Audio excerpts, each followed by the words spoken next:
Because we've been doing this show for so many years, it's wonderful to come back and still see the same old faces.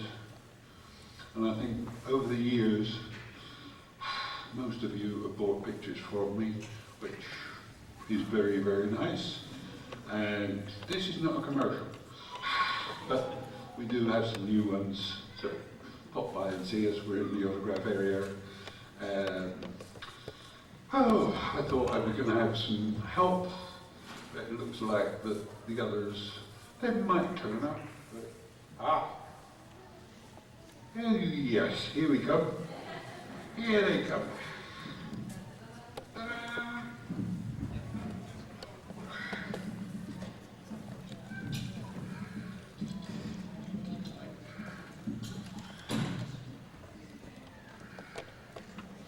Right. As you come past, gentlemen, do your introductions.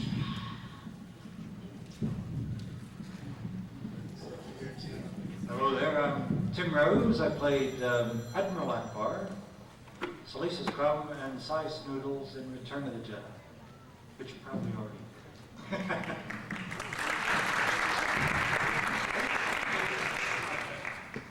Hello everybody, I'm Mike Quinn. I played Magnum, the co-pilot in the Millennium Falcon in Return of the Jedi, and helped Frank with Yoda and assisted young Tim with all his wonderful characters. We've worked together a lot over the years on Dark Crystal and Muppets. I guess that's about it. Good morning, ladies and gentlemen. I'm Paul Weston. I'm the stuntman, stunt coordinator, and I played Betty, skiff pilot, and had a fight with Billy D. Williams on the skiff, and fell into the Sarlacc pit.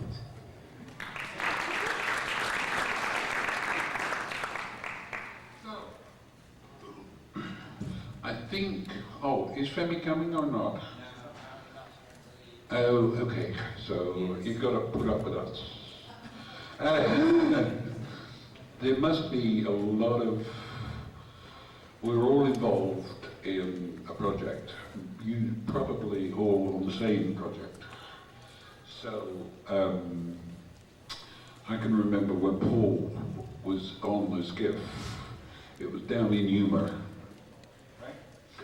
Down in Humor, and we're standing on the skiff, which is 30 feet high. That's the camera position. The actual barge was something like 80 to 100 feet long and about 40 feet high. So I believe not only was Paul there, but I believe Alf Joint was one of the other coordinators, and he was one of the first to go into the Sarlacc pit. The bottom of the Sarlacc pit had a big airbag, and down the bottom there was the stunt coordinator at the time, Peter Diamond, was down there, and he looked after, I think Paul was dead. Paul went down and he looked up, he looked after everybody, saw them landed safely, and then sent them back up again to do another shot if necessary.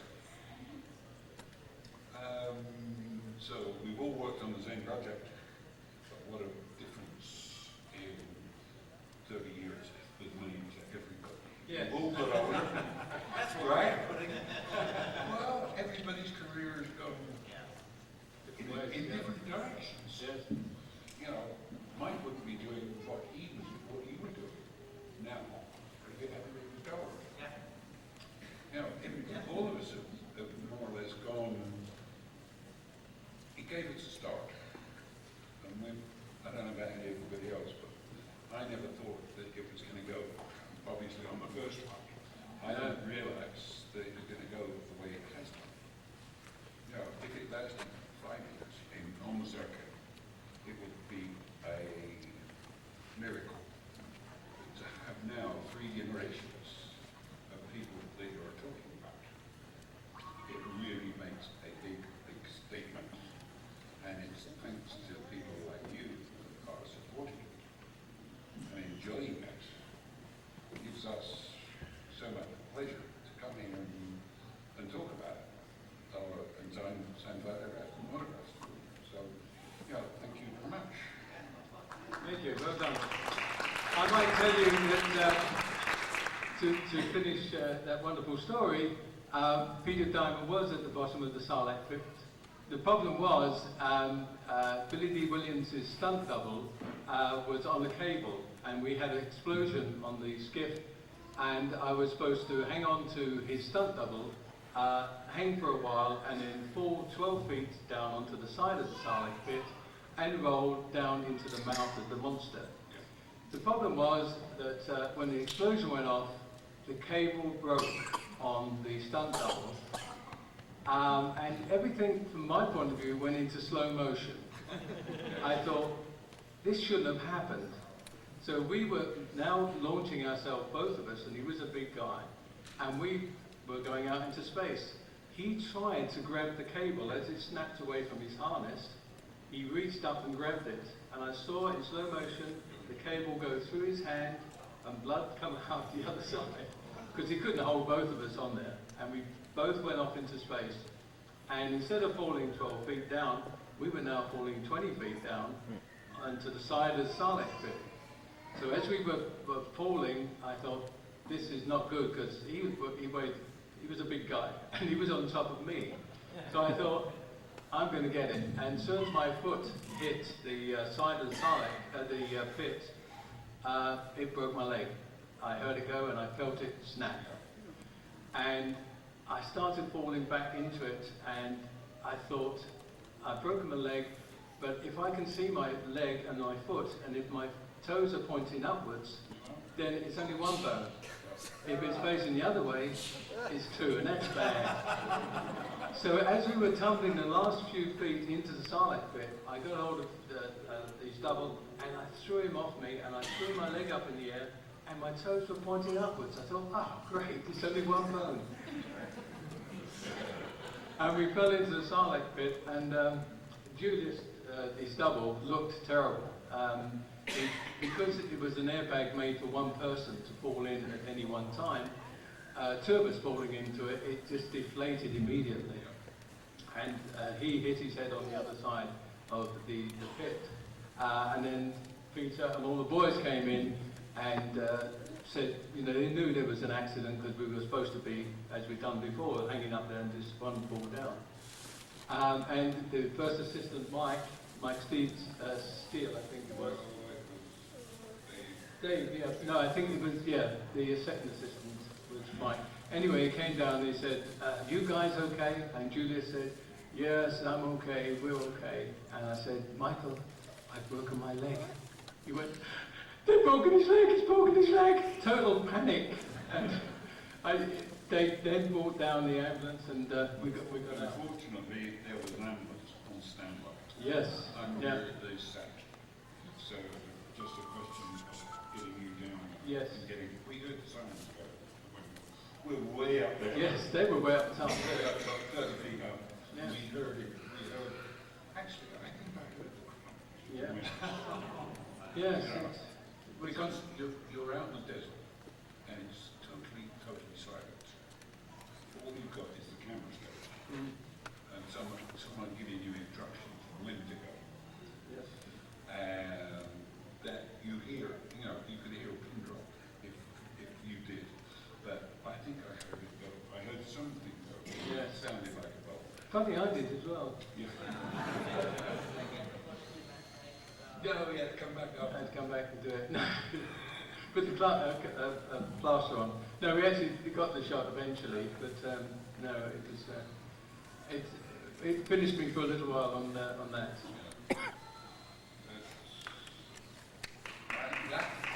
Thank you, thank you.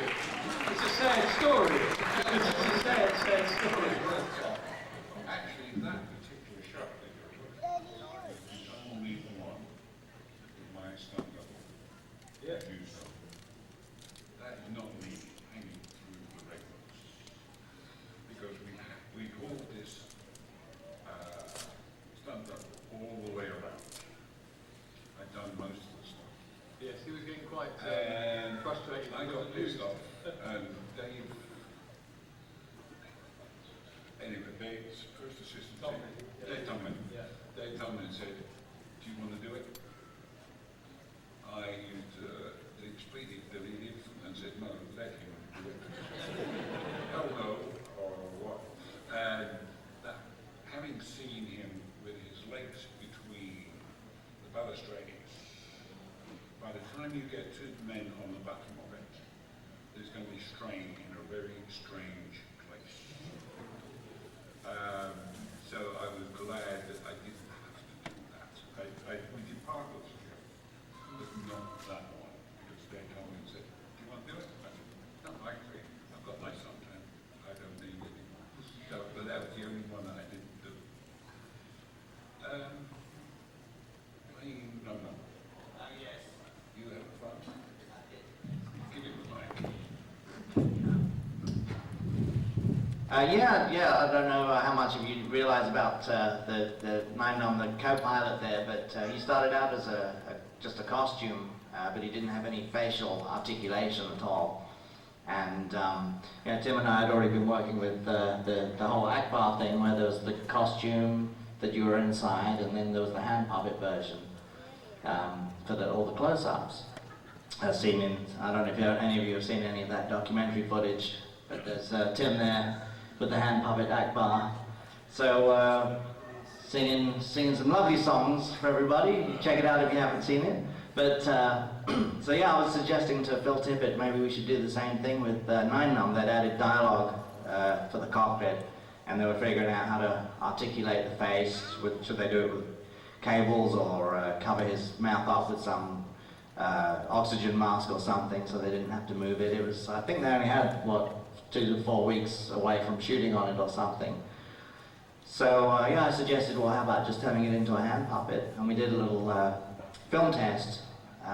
It's kind of like a giant, big Muppet, really, from the waist up. And George Lucas said, yeah, that's fine. Let's go that route. You know, he can turn his head and talk and that kind of thing. So they sent it back to, I guess it was the creature shop back at Lucasfilm, back at ILM, and mechanized him, and he came back with eye blinks on cables. Were you doing? You were operating. Was it the ears or the eyes? Tim was doing the eye blinks on Nine Num, yeah. And Simon Williamson was I think wearing the ears, but they had to cut out a hole in the seat of the Falcon. Which was once Chewie's position, so we share the privilege. Yeah, in the Falcons. Yes. So yeah, exactly. So I had some. You did too. Yeah, I had some shoes to fill there, but it was quite a responsibility. But it was a lot of fun. They'd separated the cockpit set from the rest of the Falcon, so it was just the cockpit. And they had it, I'm sure it was the same as when you were in there, rocking and rolling around with lights flashing everywhere. And I remember getting off that set awfully motion sick after that. Yeah, it was great fun. And to be on something like that as a teenager, being a big fan of the first 2 movies was really quite something, as you can imagine. I knew what we were getting into, and it was a very exciting time, definitely. So. What else? So how about young Timothy here? Let's see, if we're going to tell war stories. One of my favorite ones was when I was in the full body costume of Akbar. You have very little vision of what you're up to. I basically see out of the left nostril, so if you put a bag over your head and cut a tiny little hole through it, you get an idea of what you can see. And the chair that they made for me to sit on, it was on a large pole arm that would swing around back and forth. And then the end of it, they took a little motor out of a washing machine with a little 1/4-inch shaft, and they mounted the chair on that. So the chair could spin around, and the entire arm could spin around. And I don't want to destroy anybody's illusions, but there was actually 2 special effects guys underneath the floor with sticks of wood stuffed out of the pivot, it's like, okay, take him around front, and I go around. So they were enjoying their job, and they got very enthusiastic, and I spun back to talk to one of my cohorts, you know, and spout a few commands and then spin back to see how the battle was getting on. And this quarter-inch shaft just snapped off the chair. I kept going forward, through the window of the spacecraft, to the edge of the set, which was built 6 foot off the ground so that they could get underneath to turn my chair around, and landed on the ground. And I think probably what saved me was I had no idea any of this was happening until I actually hit the stage floor. I was just sort of in there saying, this doesn't feel quite right. What's going on? Oh! But yeah, it's a dangerous business, the movie business, isn't it? Don't do it. I mean, it's about the most unglamorous. Looking at our side of it, it's probably the most unglamorous part of it. You see the best bits. You definitely should. Because imagine the Falcon. Okay. When we're going through the asteroid fields, it's being rocked by 4 big guys with 4x4s, 10 feet long, 2 on either side, 2 that side, 2 that side, boink, and it rocks. Boink, boink, boink. You've got 4 people up there. Each one is looking in a different position, a different thing. And remember, all you've got out there, we're sitting on the Falcon, and you've got camera crew and lighting out there. There's nothing in the Falcon windows. There's no glass, no nothing. And there's George down there, the camera crew are there, and we are trying to find out what is going on. Asteroid fields, TIE fighters coming in over there, Imperials over there, God knows what else over there, and we're all supposed to be looking at them. And I've got a still that shows Carrie, Harrison, Mark, and myself both looking all in the different directions. You know, talk about a screwed up crew. That was it. We were doing one of the cockpit seats, and it happened to be tea break. And the guy that's looking after me was Graham Freeborn, and we're up on a high, about 10, 12 feet up. Everybody else climbs out. Graham goes to get his cup of tea. He leaves me up in the Falcon. Because, you know, the racing seats, those seats had runners on them. I couldn't move because my feet were dangling. I couldn't move and couldn't get the head off without assistance. So I started to rock. And everybody looks. What's happening? And you hear this rumble. And Graham goes, oh my God, Peter's still up there. I was sweating like a pig because they left the lights on and everything else. And then sudden, I hear, the only way up by this was a ladder. And Graham comes up, Peter, you all right? Not likely. Get me out of here. He was always very attentive after that because he got the biggest rocket, I think, ever, and he was apologetic right up to the end. So, you know, it's not glamorous, as we say. It's hard work, but you know, when you see it, it's funny when you see it, you realise I could have done that better, or maybe not. But you can always do something better, given the chance. But thank goodness we had a wonderful man in charge who knew what he wanted and could give it to you, and that is George. He knows what he wants, and if you can provide it, you're laughing. It's, you know, and you do it. You observe what he wants. You could do it, and go and once it's done, it goes on down the road.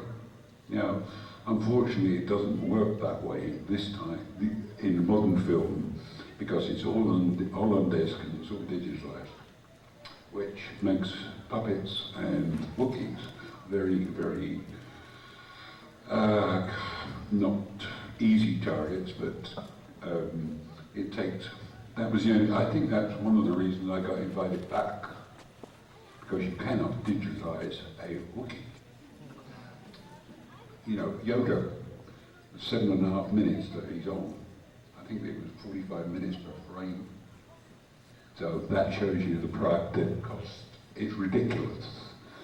But, you know, thank goodness George has put in a lot of money into the films, and he's now getting it back. You know, he's made a revolutionary move. He started off when he wanted to layer stuff over other things, and he redesigned the film gate. You know, stuff that he didn't have to do, but he wanted to do it, and it proved that it made all the modern movies a lot clearer and good. Going to digital made it even better. Just to continue with what Peter's saying here, and with the scene with Akbar, the origins of Pixar actually were in Lucasfilm. The holographic Death Star that was in the briefing room scene was the very first animation that John Lasseter and the digital department did, I believe, in Return of the Jedi. Was the very first time they ever used that software in a film, but it was owned by George Lucas at that time. So eventually George sold that off, and John Lasseter went with that company, and Steve Jobs, I think, then bought it up, and Ed Catmull, one of the pioneers of computer graphics, went with them.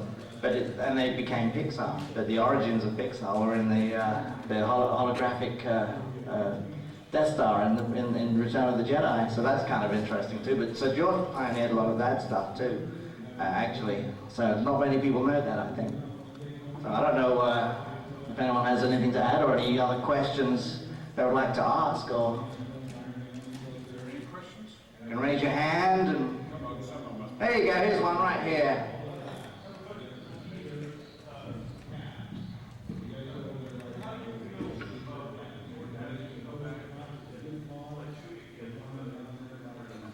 Absolutely bowled over. It was fabulous. I'm sitting at home, and I store knowledge. I listen to people, and I store knowledge. I was talking to, way back, Stuart Freeborn, and he told me that there were a lot more movies coming up. But when they started to do 1, 2, and 3, I thought, right, Chewie's got to come in somewhere, and the fans wanted it. So George obeyed the fans, basically, and because Chewie is one of the connectors between 3 and 4, unbeknown that Yoda was also one of the connectors. So I'm in Texas, and get a phone call, pick up the phone. Hi, this is Rick McCullum. Peter, we're checking on dates for a possible shoot. Okay. You send me a ticket, I'll come. Oh, okay. We more or less decided on the dates and stuff. He said, oh, well, I think we need you down here in Australia. I said, why? He said, well, because we are going to make a new costume for Chewie. I said, why? He said, you don't know if I ask some stupid questions. Chewie is younger these days, right? So we go down there, get the costume done, come back and spend a lot of time down there, probably 6 weeks, just hanging around the studios, watching everything going on, meeting all the other actors, meeting the Emperor, who is now grey-headed, here in McCullum, and Hayden and Ewan, everything there, and we did the costume, and it was a time when George wanted to see the actual costume. So we go over, we have a cavalcade of cars around the studio, and everybody wanted to see the new Chewie. Every door on that drive from the creature shop to the set was open, and people were standing there looking. So we walk in, and it was the raised set where most of the action in the palace takes place. And George is standing up there. He and Sam Jackson were practicing the fights scenes. George walks up, we walk in, George says, "Hello, Peter." "Yeah, that's fine." Sam Jackson comes over, starts talking to me in Wookiees. I replied. Then everything's fine. Suddenly the doors open. The big double doors at the end of the studio open. And it is a certain gentleman. Because it was relatively cold, he had a padded jacket on. And he had his daughter and two of George's daughters on his arm. It was Rick McCullum. He walks in, looks around, everybody stops. He says, "Expletive CGI, give me a Wookiee anytime." And everybody broke out in hilarious applause. And both Miles, Katie, and Amanda, who I've known since babies, came over, and we had pictures taken and everything else. But Rick, Chewie Rick is Chewie's kid. Rick is a big kid, anyway. I don't know how you found him, but he is. He's a true Star Wars fan. And that is why you're going to see animated series coming out soon, right? And they're also talking about 3D television, which should be very, very interesting. So that was how I got the story of how we went down there, filmed, and came back and got it done. And it was wonderful to come back as a senior actor with only the Emperor above us. So we were both because we were both roughly the same age when we first started. And it was just nice to walk around. We work on the costume in the morning, and then we go into the sets in the afternoon, and there was always a seat and a cup of coffee waiting for me on set. We were well and truly looked after. So that's my story, and I'm sticking to it.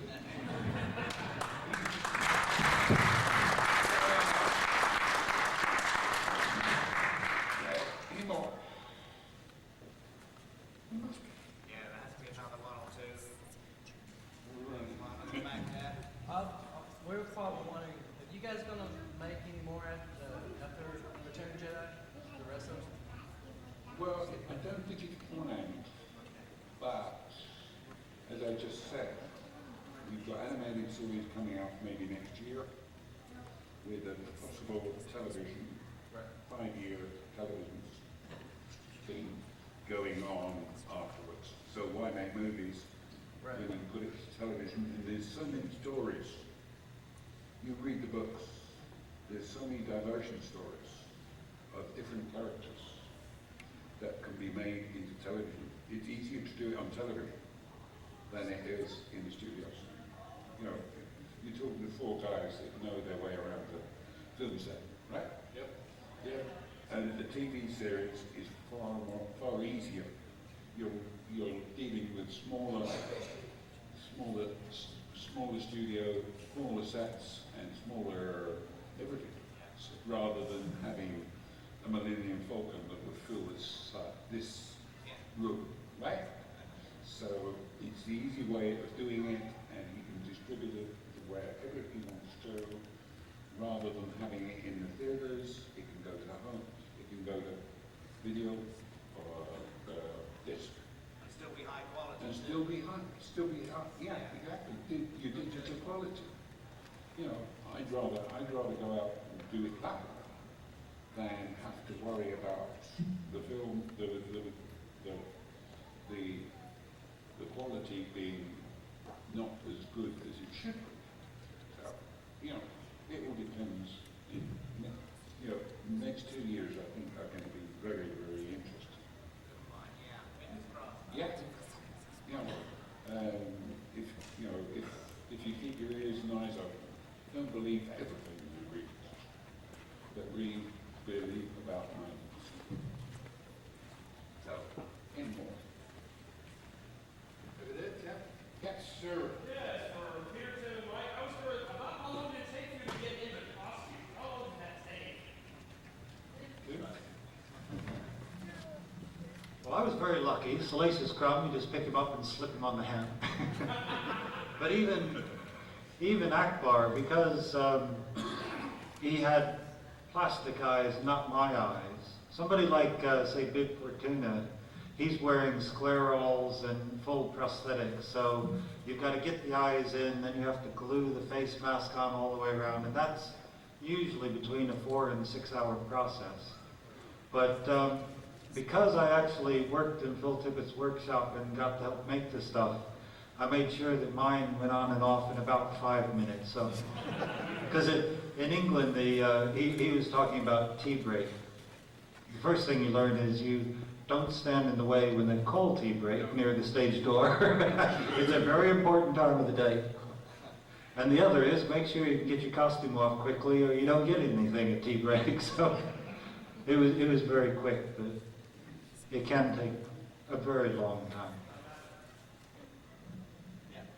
I'll second that. I've heard it. It's not completely related to this, but we got invited out last night, and they took us out, you know, to give us a meal and thank us for coming down to the show and everything. And as old movie people do, you all start telling the old stories and everything. We discovered that Paul also did a full bodysuit costume.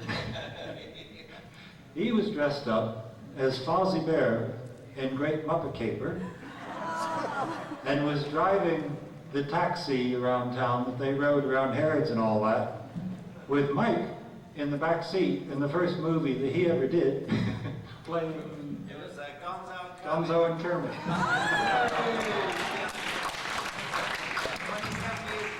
I had no idea that this young kid that was sitting next to me in this little tiny car was Mike. We were dressed in costume. He was under a blanket and had Gonzo and Kermit out of the window. And I'm driving around. I'm Fuzzy Bear, so all I can see is like through a mesh. Driving through London at night in the traffic, because they wouldn't stop the traffic. We just had to pick the points where we had to go past Harrods. And we're driving around, and I'm trying to look. I've got 3 fingers. I'm trying to change the smallest car Britain ever made, a tiny one. He's laid out flat on the floor with these 2.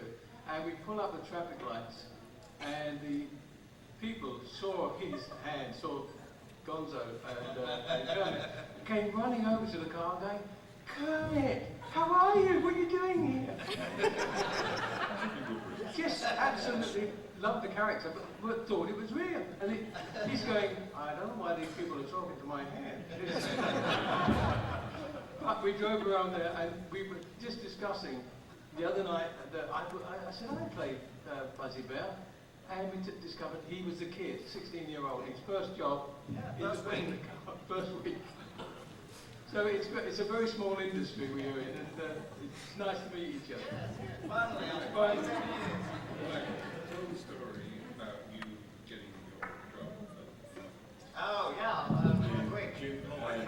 yeah. Maybe tell better than me. Well, you probably had it from a different point of view, but yeah, I started out just being a Muppet fan, basically. in the 70s fan of the Muppet Show, and was kind of obsessing about these characters and how they were done. I had no idea. So I tried to make my own puppets, and I lived in North London, and I thought the shows were made in the US. And of course, when I found out that they were made like a 30-minute bus ride from where I lived in just over at Elstree Studios, I couldn't believe it. So I would actually have days off school when I was like 15 and go visit the Muppet Show and bring puppets that I'd made and show them to Jim Henson, and they all gave me a lot of encouragement in the last series of the Muppet Show. So I got to watch Diana Ross, Linda Carter as Wonder Woman, who else? Linda Ronstadt, Gene Kelly, all these great people do their guest spots on the Muppet Show. And when I left school, I literally went up to Jim Henson and asked him for a job, and in fact... That's not what I heard. Well... Yeah, that's true. He's right. They were the details of the story. If you want that, is I was giving you the Cliff's Notes there, but yeah, they actually finished the Muppet Show in the summer of '80, I believe, or spring of '80, and then they went across the street to the film studio to start the Great Muppet Caper. So I wanted to continue my escapades with the Muppets, but I went through the studio gate, and they said, well, they're not here, they're on location, actually. So I found out where they were, and after about 4 hours of a series of bus rides, ended up in some English village where there was a little pond somewhere, and it was like toward the end of the afternoon. They were shooting Gonzo and Fozzie and Kermit landing in this village pond in Craze. I don't know if you've seen this movie, but they were shooting that, and it was Jim's, I think it was his 44th birthday that day. So I actually had made up a little package, a little give me a job package, with photographs of my puppets and please Jim, can I have a job, and all this kind of stuff. So I'd left school at that point, and yes, they'd come toward the end of the shoot, I think, and everyone was it was Jim's birthday. They were giving him like birthday cards and all that kind of thing, and I gave him this envelope and said, this is for you, Jim, and he was like, oh, thank you very much. And I guess he thought he didn't talk that way, and I guess he thought it was a birthday card for him, so he was kind of very grateful, and I was like, oh, why is he thanking me for giving him this? And so he didn't open it there and then, but they all went off in their limos and what have you, and drove past me at the bus stop. I think they felt sorry for me. And a week later I got a call from David Laser, the executive producer. We'd like to have you do a week of Muppet work on the film, and hence the other story with the London taxi there. But yeah, I was very lucky. They took me on for a week, and it just kept on going from there. And they were overlapping with the Dark Crystal too, doing puppet building and film tests and stuff. So, but you're on the Muppet Caper too, right? Doing radio control heads. And, yeah. So. I was out in that village with. Oh, you were there? Robert Morley, who was unable to remember more than 3 words of his lines. And Yeah, it shows. Trying to figure out how to shoot an entire scene with him. Get from beginning to end. Yeah. So I heard it. Mike is a true life testimonial that persistence can pay off. Because basically we realized at a certain point we weren't going to get rid of this kid.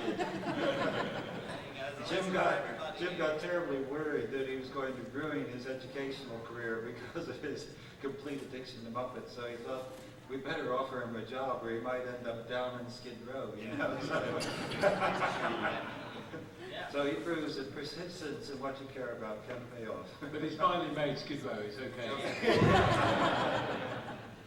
If you got any quarters, just throw them over there. That's why you only charge 25 cents.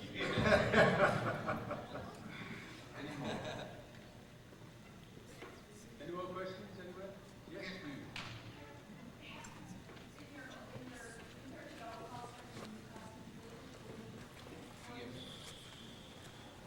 The original was going to be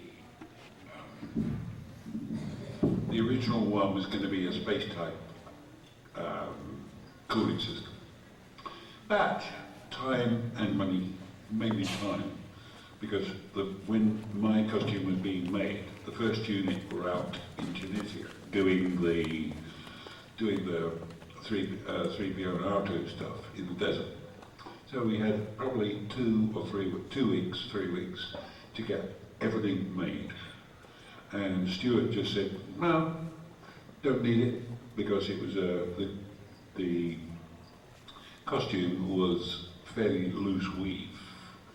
So they figured a big stand fan was sufficient enough for it. Okay, fine, we got through it. But this last one, what they did, they made a vest with a double tube circulated round my body, back up through the neck, out to a cooler which had a pump in it with iced water.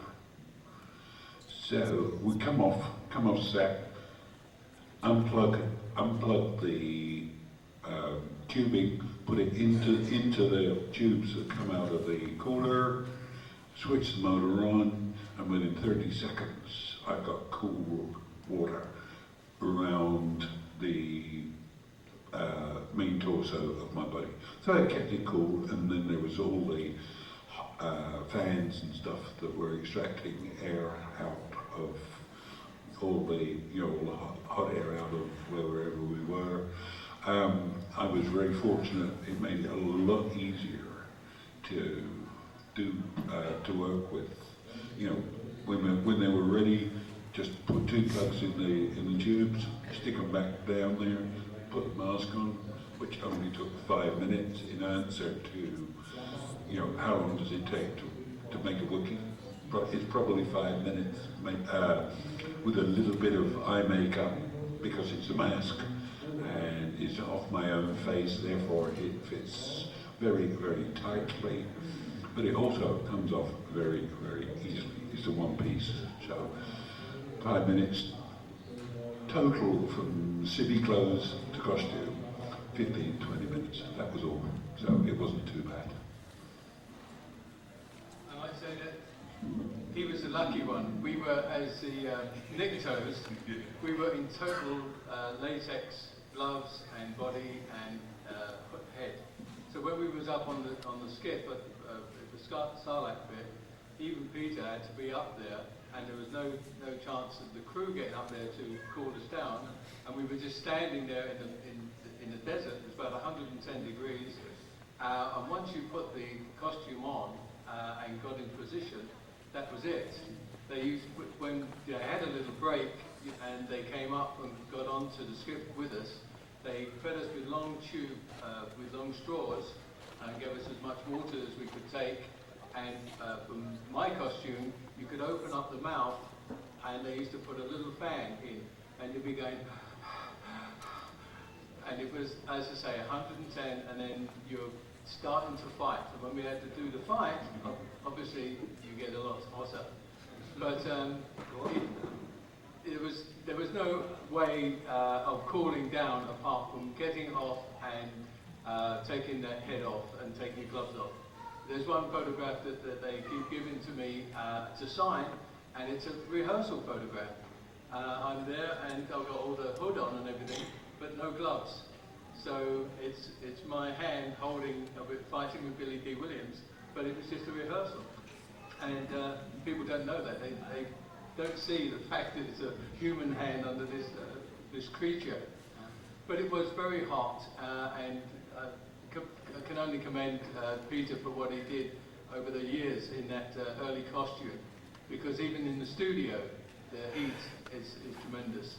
And when you're running around and you have to sit there in the lighting and to be able to do it is entirely commendable. Well done. I remember when they were doing the Sarlacc, Jabba's Palace. No, not Jabba's Palace. Sorry, the Ewok stuff. They had hairdryers without the element in them to push into the Ewok. You'd see an Ewok sitting there with a hairdryer, almost open their mouths, and it was with a, but the Ewok, it looked really weird. Sucking the hair And yeah, okay, you know, Mike and Kenny were all there, but you think my costume was bad? Those Ewoks were even worse because they had PJs underneath to soak the sweat up. So what happens? You get sweaty, and then it's like a sponge. No, but I just thought I'd throw that in. Their eyes were popping out. Yeah. Remember that? Yeah. Yeah, it was like a rainforest. Yeah, because their eyes were big, and they couldn't see out of because they were dark glass. With the Ewoks, what they did, they unfortunately had so many of them to make in a very short period of time that they took a body cast of each one of the performers. They sculpted the finished shape of the Ewok that they wanted, and then they cast that, and then they bolted the two together, and they filled the void between the two with two-part cold foam. So most of the Ewoks were insulated better than your average freezer at home, between 4 and 6 inches of solid foam. And not surprisingly, in the studio heat, they would pass out occasionally. And they had they don't show it in the credits, but there was actually a person on set who had the official job called Ewok Catcher. Because when they designed it, yeah, the railings on the treehouse set were actually made at human height, not Ewok height. So unfortunately, when the poor guys fell over, they just sort of went over and rolled straight under the railing and off the edge. So they had guys who would stand as close to the camera as possible, and if they spotted somebody getting ready to go, it was okay to ruin the shot, you know, and just make sure you got in there and got him in time. So yeah, they bounced pretty good with that. When we were out in Oregon, up in the redwoods for Jedi, the big crew up there, the construction crew and everybody else who was up there, they had a favourite sport. It was Ewok tossing. You know, most Ewoks are about the size of a beer keg.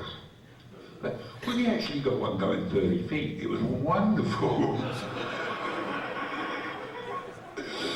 Then the poor little Ewok objected, so we had to. True, but they got their own back when they released those 2 big lugs on the attack walker. Bang! You know. Fun.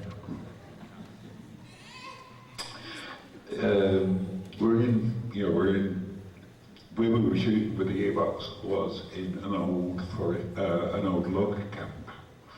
So you've got big holes where the trees have come out. You lose Ewoks down quite easily. Has anybody seen Kenny? No, we dug him out 3 times. He was trying to escape. But they also, because they're so big, they're 150 feet high. They also have what they call widowmakers. Widowmaker is a branch, the dead branch, that is jammed up in the branches up above. It can be 4 to 6 inches in diameter, and probably 4 to 6 feet long. The guys up there knew the reason why they called them widowmakers. The slightest wind could possibly pull them out or get them rolling off the branches. And you get a piece of timber coming down that size for 100 feet. Naturally, it's going to be a widowmaker, or someone's going to get hurt. And they sent one guy up to try and move one of them. He got halfway up and we lost him. The tree was that big. He looked like an ant on, an ant on a matchstick. It was that, it was a ginormous tree. It took him about 4 hours to get up there. And he said, no, I ain't going up any higher. You know, and luckily the authority said, well, we've only got a little bit to do here, we'll get it done and get out. And that's what they did. So, yeah, it's a dangerous business, filmmaking, if you're in the wrong position. So, any more? Someone must have some. Right. I would just like to thank everybody for coming. And I think, gentlemen, if we adjourn to our tables for the last push. Anybody want the autographs? I think we'll all be there. Are we going to sing that song we prepared earlier? Shit, sorry. I forgot about that. Yeah, we're going to do the song and dance now.